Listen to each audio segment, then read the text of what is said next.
On today's episode of Locked On Wild, Brad Bombardir had some very interesting things to say about particular Wild prospects at development camp. Let's break it down.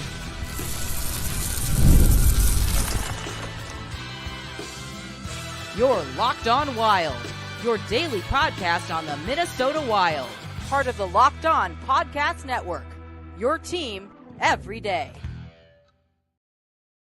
What's happening, everybody? Welcome into another episode of Locked On Wild, your daily Minnesota Wild podcast, part of the Locked On Podcast Network, your team every day. We thank you for making Locked On Wild your first listen each and every day. Make sure you subscribe on YouTube and your favorite podcast platforms so you don't miss out on any new episodes throughout the week. Today's episode of Locked On Wild is brought to you by Game Time. Download the Game Time app, create an account, and use code LOCKEDONNHL for $20 off your first purchase. Terms apply. On today's episode of Locked On Wild, we go deep diving into Brad Bombardir, Director of Player Development for the Minnesota Wild. He had a media availability during development camp and had some very interesting things to say about Minnesota Wild prospects like Zeev Buium, Charlie Stramel, Riley Heidt, plus Liam Ohgren, Danila Yurov, and more. We'll talk about that as well as some of his thoughts on particular development keys for Minnesota Wild players. My name is Seth Topal, your daily Minnesota Wild insider. It's going to end up being a 3-episode day. Went to development camp yesterday with Denny. Had a chance to see how things went for the Minnesota Wild prospects. We'll be sharing more of those thoughts on the Sunday live show, the Sunday edition of What the Bleep Are You Smoking? So not going to get too far into it. I just was really excited because Brad Bombardir had a lengthy media availability and actually had some really interesting things to say that kind of line up with timetables and thoughts that we have about particular players. So we're going to dive into a bunch of the sound bites. And I will react to them once we've heard from Brad himself. So let's start with obviously the newest big prospect in the Minnesota Wild system, Zeev Buium. Lot of different discussion here from Bombardir, including timetable for Zeev, places he excels, places he needs work, and so. Here we go. And then I'll talk about, in particular, the timetable for Zeev to join the Minnesota Wild roster after we hear from Brad. Zeev, yeah. What are your impressions so far? Great kid. Love him. Confident guy. I think that's what drives him as a player too, and drives his success. And he should be confident. All he's done is win, especially in our building too, which is kind of nice. So hopefully that continues. But yeah, everything what people say. Great feet, good offensive mind for the game, and and can create offense from little small areas that sometimes for other players plays die, but he can keep plays alive and drive offense that way too. And had a heck of a year for a freshman at that age to do that in college hockey is pretty impressive. Is that one of his stronger characteristics, is that he can play that offensive type defenseman? I mean, definitely jump in there and play that role. Absolutely. Is that what really gets people excited? Absolutely. I think that's what drives his game. That's his confidence. Those are his gifts. So, when you draft kids, you certainly want them to play to their strengths and play to their gifts, because that's the type of player you want them to be. And that's what gives them confidence and what allows them to get better and develop. Still young too, so he'll continue to develop, but you want to put him in situations where he can use his abilities and skills, and that's what we'll definitely do. And I know the coaching staff at DU's done a phenomenal job with him, obviously, and they do a great job, that coaching staff, and they'll continue to do the same thing. I was going to say, I know you hate to put a timetable on, but where would you say his development as far as being NHL ready? I mean, he's still so young and he's just got drafted, but just in general, I mean, is he pretty closer maybe than even you suspect? I would think he's actually pretty close. He's fairly close. Time will tell. Usually I always say, my answer is always this: you allow the player to decide that with their play and their preparation, and when they're ready to jump, they'll make the jump, and we'll be there to support him in that for sure. What are some of the areas that he does need to work on this sophomore season back with the Pios? I think we'll always be on him. I think this year we'll be on him to continue to play his game offensively with the puck and help create. And it's always about, for these guys, it's just always about defending. Just, getting down, defining the details a little bit more, about defending in the defensive zone, about ending plays quicker, about supporting the puck, supporting the guy's partner a little bit better. Those are the areas that we want to work on with him, just to help clean that part of his game up. And it'll allow him, essentially, if he does that, it will allow him to have the puck more on his stick. And that's what you want a player like that to be able to do, to have an impact in games. Very interesting things from Brad on Zeev Buium. The thing that stands out to me here is the timetable. And obviously, we have here on Locked On Wild kind of been running with the notion that he's going to get the same sort of treatment that Brock Faber got when he finished his season at the U of M, signed his ELC, burned a year of eligibility, and was immediately on the Minnesota Wild roster. It's just at this point, like, you see him amongst, and we'll talk about this way more on Sunday, you see him amongst the rest of the Minnesota Wild prospects, and he stands out now. He stands out right now. And so another year of seasoning in Denver. And as Trav pointed out in the YouTube comments, a Denver team that is still very, very good, but may not be a team that makes as deep of a run as the Pioneers did this past season, obviously winning the national championship. And so, if he plays as integral of a role as he did with Denver this past season, I see no reason why he would need to go back to school and why the Wild would need to hide him in Iowa or give him seasoning in Iowa. Zeev, to me, falls into, and I texted with Gabe Foley, who we've had on the show and previously of Recruit Scouting with a lot of our draft coverage, and he was lockstep with me in this. Zeev is one of those guys that you fast track because I think a lot of what he does at the NHL level will compensate for the areas in which he maybe needs a little bit more improvement. The offensive game that he brings translates immediately. The shot is ready now. And I think the fact that, yes, you say maybe he needs a little more work on the defensive side of his game, but the fact that he is so aggressive with how he battles for the puck, and when he has the puck, good luck trying to get it away from him. I think all of those things are going to lead to him being able to put a profile together enough to where he can limit teams from being able to take advantage of some of that stuff. And he's going to learn on the fly. Like, this is another one of the things that impressed me the most about seeing him at development camp. He spent so much time in between drills talking with coaches. He's a sponge. He is a sponge and is going to soak up as much coaching as he can. I don't think there is any sort of a timetable other than after the Denver season is done for Zeev Buium. I suppose we'll wait and see, but I certainly feel like Brad Bombardier's comments reinforce that the Wild feel like he is a guy that is really close to being ready, and that once he finishes his collegiate season, if he plays at a same level that he did this past year, stamp that ticket. It is time to make it to the NHL level. Now, I want to kind of pivot off of that because I found it interesting too. Brad talked about this notion of guys winning. You had Zeev winning the national title. You've got Danila Yurov winning over in the KHL. You've got Hunter Heidt winning the over up in Canada. You've got David Spacek winning at Worlds, and being able to add guys that have actually won at different levels to this Minnesota Wild organization. We'll talk about it after the clip, but take a listen to this. A lot of prospects last year got chances to play at big moments. A bunch of them won, medals, championships. How important is that for you guys to kind of get to experience that and help them along in their development? Oh, it's great. We just love it. We're so proud of those guys. Like, to win a national championship or even a world championship like Spacho did this year too.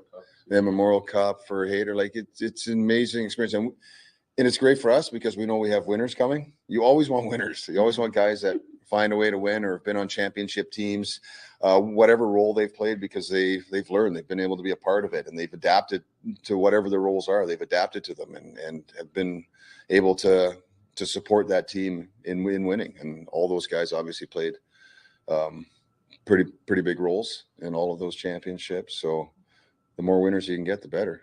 Why not? Might as well. I love this clip because it's something that we've talked about a little bit here on Locked On Wild, is this notion of setting the standard. And what can players like that have won national titles in college, or cups over in the KHL, or the Memorial Cup, or the World's Championships, or even, World Juniors, some of those higher level tournaments or other seasons, AHL, any of those other seasons, players that have won at those levels and have won the championship or the trophy in that particular league, they know what it takes to play at that level. And they also know that it takes nothing less than your full effort and your maximum effort and compete and battle level to be able to make that happen. And so if you can bring a bunch of those guys, and the thing that I like is it's guys that are going to factor in, that have won these trophies. It's not like it's fringe prospects that are not going to factor into this mix down the line. It's prominent guys, and setting a standard for an organization has to start somewhere. And so if you aren't able to provide as much of that at the NHL level, you might as well start at a lower level and build it up. And so I like the fact that the Wilds are getting some of these guys into their system that have gone through a full season, know what it takes to kind of get through the regular season, take a step up once the playoffs start, and then once you get to that championship series or game, you got to raise your level another step above that too. And so being able to get through a full year and elevate your performance at those particular milestones, that's something that is tough for anybody to do. And so I like that there's an acknowledgement of guys coming into this organization and being able to help impart some of that at Iowa and on the Minnesota roster as well, because it is something, as we've discussed, that is, I think, kind of lacking in this organization. But I think if you're going to create a standard for winning, it helps to have guys that have won that can help be the ones to just help do it. So loved that quote from Bombardir as well. Now, we've got a lot in regards to Charlie Stramel and Riley Heidt, but also thoughts on Liam Ohgren, Danila Yurov, Aron Kiviharu, Rasmus Kumpulainen, and David Spacek, as well as some of the other second-year players in Iowa. So we got a lot of ground to cover as we dissect the Brad Bombardir media availability. More to come on today's episode of Locked On Wild after this. Today's episode of Locked On Wild is brought to you by eBay Motors. Passion, drive, and patience. The winning formula for winning championships is also what keeps your ride or die alive. eBay Motors has everything you need to maintain your vehicle and level it up to peak performance. Superchargers, roof racks, exhaust kits, LED headlights, and more. Whether you're into speed, power, or style, eBay Motors has got you covered. With over 122 million parts for your number one ride or die, you will always find exactly what you're looking for. And with eBay Guaranteed Fit, your part is guaranteed to fit your ride every time or your money back.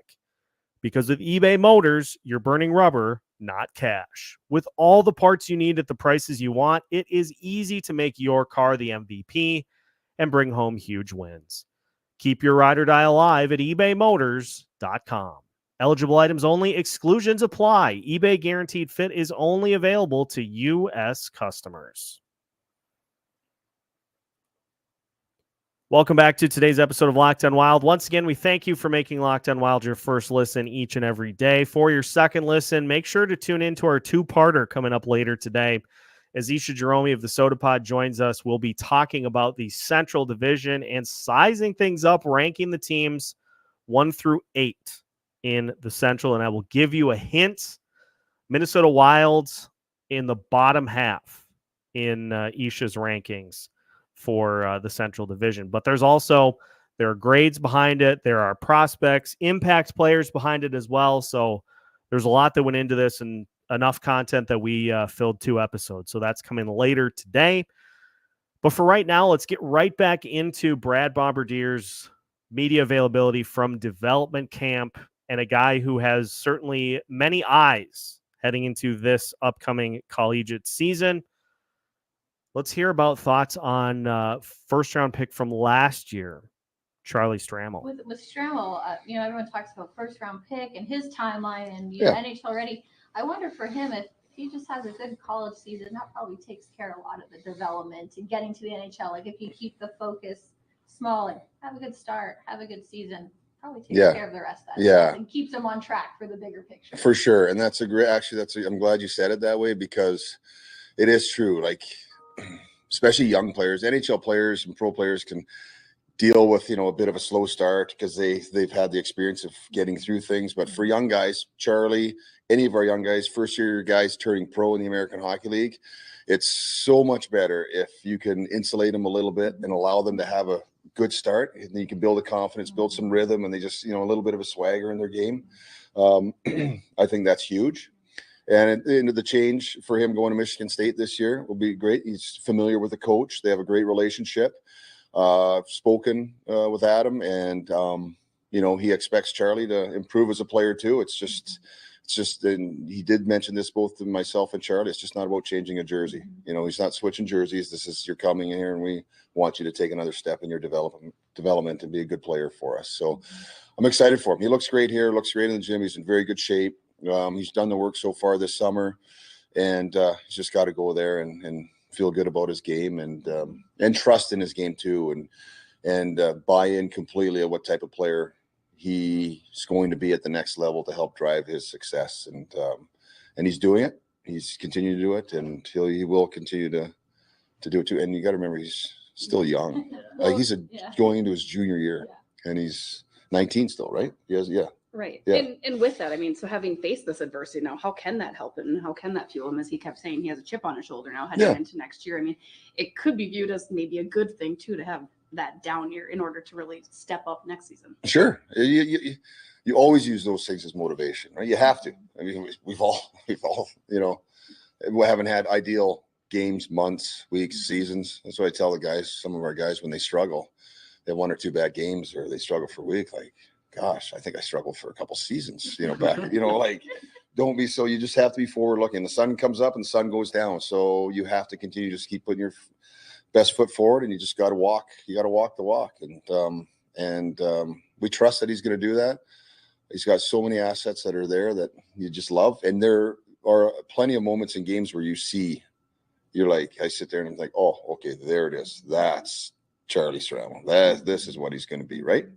And typical with a lot of young guys, especially his age, playing college hockey, it just takes time for them to make it consistent enough in their game in order to build that, if that makes sense. Some things stand out to me about what Brad Bombardier had to say about Charlie Stramel. I think there is something to be said about the number of hurdles that Stramel has already had to navigate as a collegiate hockey player. Not even talking about what happened at Wisconsin with Mike Hastings having a tendency to play more of the veteran guys, and playing time not necessarily being consistent for Stramel, but also, I believe it was his dad that passed away, and so having to navigate through that as well. And think about this, just think about it from the human element too, like having to navigate that at a time in your life in which that sort of advice, that fatherly advice, would come in really handy, especially as Charlie tries to navigate from prospect to NHLer. Because here's the thing, and I think this is what I think this is what appealed to Judd Brackett and to Bill Guerin, especially when Stramel was drafted last year. Stramel was listed on the Wild development roster this year at 6'3", 223. And let me tell you that he looks every bit of that. And so he's now starting to fill out his frame. The physicality is definitely there. But as we'll talk about more in Sunday's show, especially, there's some real intriguing offensive skill sets with Charlie. And a lot of times it takes just being able to see these guys in person as opposed to making assessments off of what others have seen and not getting a chance to see it for yourself. But I am zeroing in on the thought that a clean start for Charlie Stramel will give him an opportunity to really just put all that behind him. And I do like the fact, too, that Michigan State has said, yeah, you had all this stuff that happened in the past. Let's not just treat this as like a fresh start. Let's treat this as a new opportunity. And how about you come in here and win a job? And if he does that, that's going to ease some concerns, especially mine, about where he slots into this Minnesota Wild prospect pool going forward. Now, interesting as well, and then we'll finish with some thoughts on Riley Heidt, as well as Liam Ohgren, Danila Yurov, Aron Kiviharu, and Rasmus Kumpulainen. But I wanted to get these thoughts on David Spacek, as well as just the crop of prospects at the Iowa level as well. Take a listen. Just what did you see from Spacek this year? Is his first year in the AHL? Just how do you think he's kind of grown? Yeah, he grew. It took him a little while, and we had a lot of young guys down there this year, and that was just the situation we were in, right? Guys that were good enough, they earned their chance to be signed, and that's when they turned pro. So I think for all those guys in Spacek, he was good. He was good early, and then obviously the young guys have a little bit of a dip too. But then I would say probably 15 games in, you started to see his game start creeping up, start getting better, more consistent, played a little harder, was in better spots on the ice. Still had his growing pains, of course, which that's what that league's there for, and for these young guys, and it's not easy for them. And then second half, very solid, and then he went to the World Championships and again took another step. So we're hoping that World Championships and that experience of winning and all of that help grow his game a little bit more. And all these second-year guys coming in, they have higher expectations. They have to be better, and we're hopeful that they all take that next step. They have to. That's part of growing and part of being a winner and building a championship team at the NHL level, I guess. So as we talk about a large portion of last year too, just there needs to be some of these defensive prospects, especially at the Iowa level, that take a leap forward this year. And Zeev, I think, has vaulted quickly to the top of the list because I think he qualifies as one of those fast track guys to where he maybe takes a little pressure off those guys. But it is going to be tough for those guys to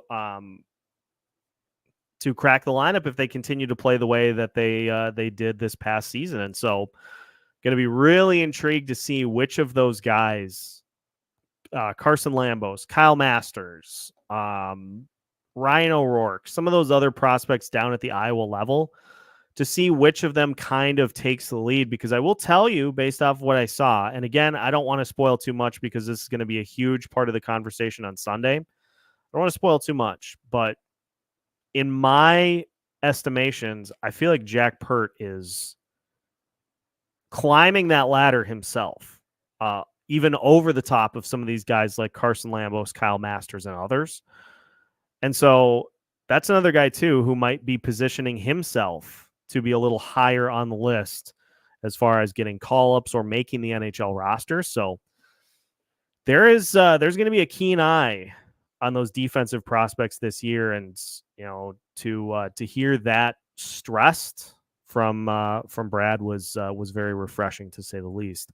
We'll finish, as mentioned, with his thoughts on Riley Heidt, Liam Ohgren, Danila Yurov, Aron Kiviharu, and Rasmus Kumpulainen as we finish today's episode of Locked on Wilds after this.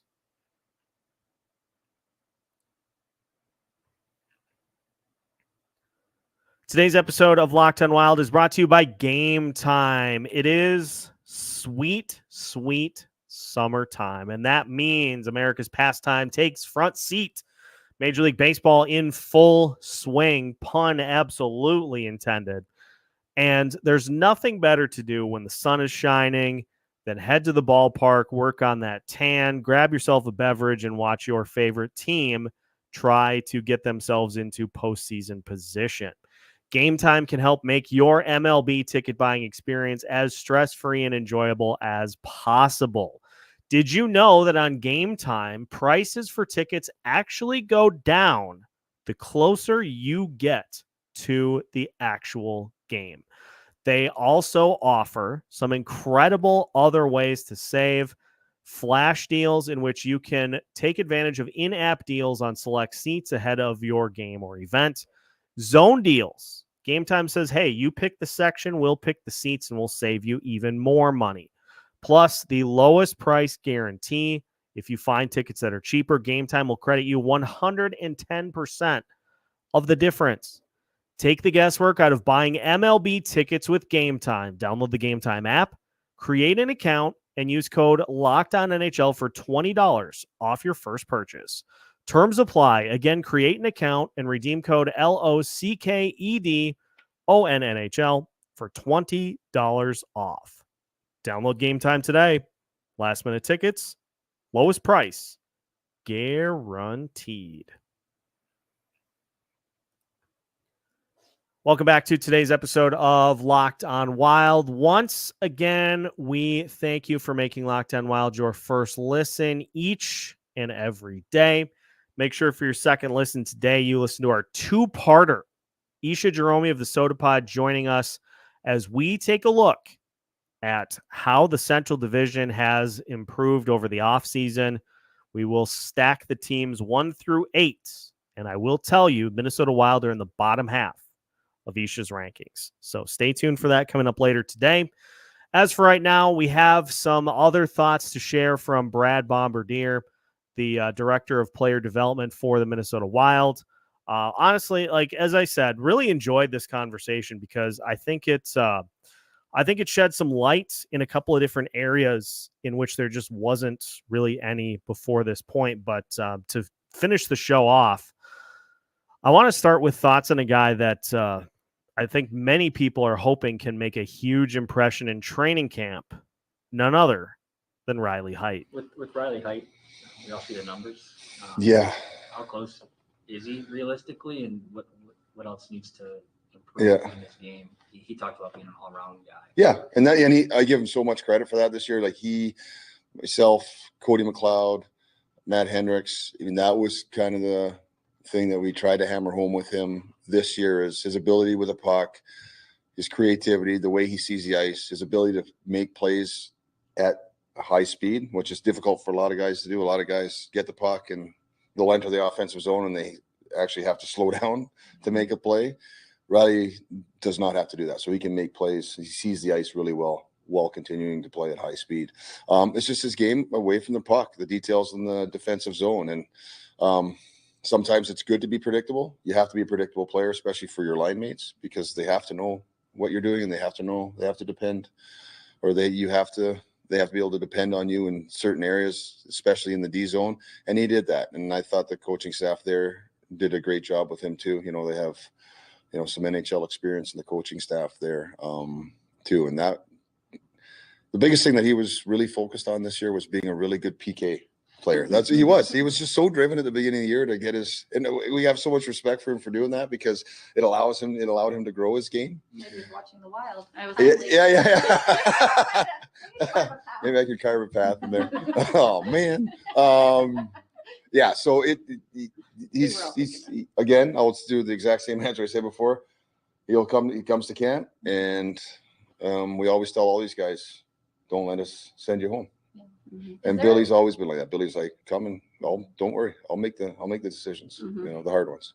Since he's been such a prolific scorer, like what qualities can you look for that like this is going to translate? Like, does he have something that you think that, okay, it's not just a junior scorer, like this will translate to the NHL? Sure. His competitiveness. Okay. He's got He's got a chip on his shoulder, you know, and he's very competitive, really good hockey brain. So that translates a lot to the next level. And like I said earlier, his ability to make plays at high speed. That's guys can do it in junior, but he's a little unique in that way. I feel, or we feel, is because it's just a different level than a lot of other players. So those should all help him. I think Judd called him a pleasant surprise, like when the team was able to draft him when they did. Like he still has that potential. Like he's kind of could be a steal, like to get him where he was and who he could project to be. Could be. Yeah. Could be. Yeah. Time always tells, because we always talk about the next level. So it's a monster, right? It is a monster, but we do like the hockey senses. Mm-hmm. Just it's so important to have. And then that little compete and chip, you know, like he'll just keep driving. He's a driver. He's just going to keep driving. He's going to just pretty much force himself. Hey, nothing wrong with that. Forcing himself onto the roster. And I do like the thoughts there too on what you do without the puck, because I feel like that was something that was missing from this Minnesota Wild team this past season is, if you're not scoring, what are you doing to impact the game? Like if a team is able to hold you off the scorecard from a goals or points perspective, what are you doing to impact the game on a level in which you can point to at the end? And some of it is those arbitrary stats. Like, yeah, you didn't score goals, but you still got shots on goal, or you got a ton of hits. You blocked a bunch of shots. Just those little things, those plays that impact the outcome of the game. And, you know, especially in not having the puck, how are you handling the ice without the puck? And so to hear Bombardir talk about that being a focus for the organization is kind of developing that sense for these guys, and Riley Heidt clearly having it. That was good too. This is one that honestly was maybe the most interesting of any of these sound bites, was his thoughts on Danila Yurov. And there's a lot that could be said about this one. So I'm just gonna play it and then I'll react after. With Yurov, he came here last year and it sounded like, you know, he was looking at this coming season. Back. What did you guys make kind of a decision, or what are your thoughts on where he's at again? Yeah, he had a great year. You know, we were preparing. We're always prepared for when Danila wants to come over. He's more than welcome to come over here anytime. We've always told him that. And, you know, last year, because of the year he had in Magnitogorsk, he wasn't playing a lot. So they changed coaches there. But he had a bigger role this year, and he was given an opportunity to he was put in that position early, and he earned it and kind of took control of it and had a heck of a year, you know. So we're happy. We're fine with him staying over there, because if he's going to be able to play that big of a role, that many minutes, and be that important of a player for that team, great. Good for him. You know, he's a young kid still. He's still living it, you know, back in his home country. It's not easy for guys I always put it in the other, you know, I have a 25-year-old son now, but if my son was 20 years old and he was living here and, you know, you wanted to send him over to Russia, you're like, well, I don't know. You can probably, why don't you just stay here for another year? And you can, you can stay here for another year and play. And when you're ready, you're ready. And we think Danila's ready to come. And, you know, we fully expect him to have another really good year. And we'd love to see him here. See him here after there. It'd be different if he wasn't playing, you know, right? Like if he wasn't getting the opportunity. Absolutely. Yeah. Then there's a little bit of a concern. And even when we were speaking with him last year, there was concern there too. So we didn't know what the season was going to look like. And, you know, if he still was probably had minimal minutes, then perhaps that conversation would have had him coming over here. But like I said, big role, championship team. Now we got another winner that's won a championship. And if you're going to do that, then we support him in being over there for another year. And when he comes over here, hopefully it's next year, he'll be a great player for us, which we fully expect. We were a minutes reduction away from seeing Danila Yurov on the Minnesota Wild roster this year. I don't know if anybody else remembers, but I do remember at the beginning of last season, Yurov not playing hardly at all. And then his minutes did finally increase, which led to his role being expanded and allowed him to have the season that he did. And so it is interesting that if that sort of situation would have presented itself again for this upcoming season, that it's likely he'd be on the Minnesota Wild roster for training camp. Because I get the sense with hearing those comments that Iowa does not enter into the conversation whatsoever with a guy like that. At this point, it's just a matter of getting him to a spot where he is going to play consistently and is going to be able to get a top line role. It's frustrating it's not happening here. I 100% echo that sentiment, but I think the thing for him at this point is, where is he going to get the most consistent playing time in a prominent role? And if that role diminishes in Europe at any point during this upcoming season, then the Wild have a real decision on their hands as to how to proceed. I want to finish with his Bombardier's thoughts on Liam Ohgren, Aron Kiviharu, and Rasmus Kumpulainen, and then we'll kind of wrap up the show because these were the main players that I had stuff to discuss with. But I found these sound bites interesting too. How ready is Liam Ohgren? We saw glimpses of him last year. Yeah. He told us that he's ready to come in and take a spot and make an impact in the NHL. Where's he at? Sure. He's going to be another guy that's going to come to camp, and the opportunity will be there for him. Big, strong, smart player. I think you guys obviously saw him come here and play. The guys that play, the young guys that are able to play, it's not their game with the puck so much. It's if you see their game away from the puck. That's what I always look for. That's what we always look for when we go watch them.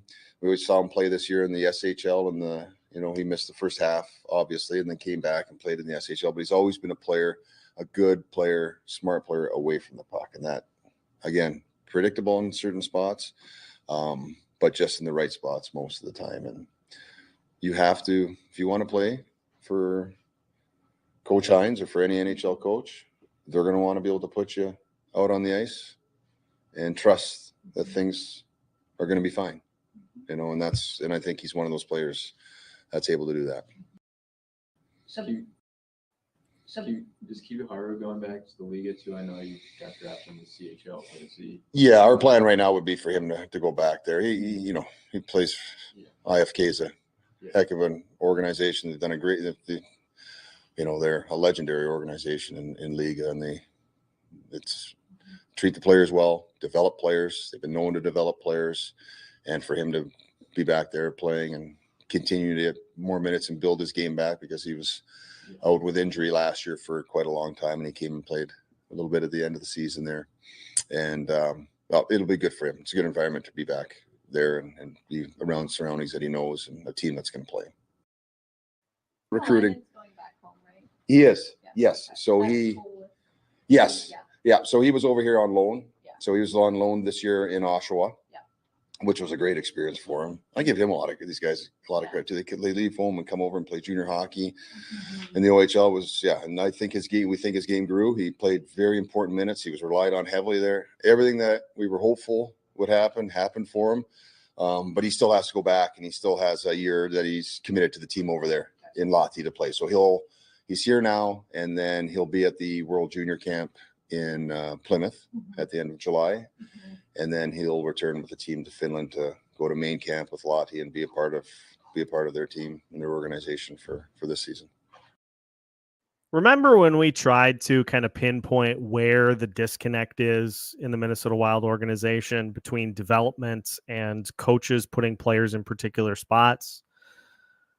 I'm starting to shy away from the development side of things, because it does feel like the development staff is getting these players to kind of get to where they need to go. It's just a matter of the coaches putting them in the appropriate spots to further showcase those talents. So just thought this whole media availability was interesting, and wanted to kind of break it down. This is a route we haven't really gone with an episode before.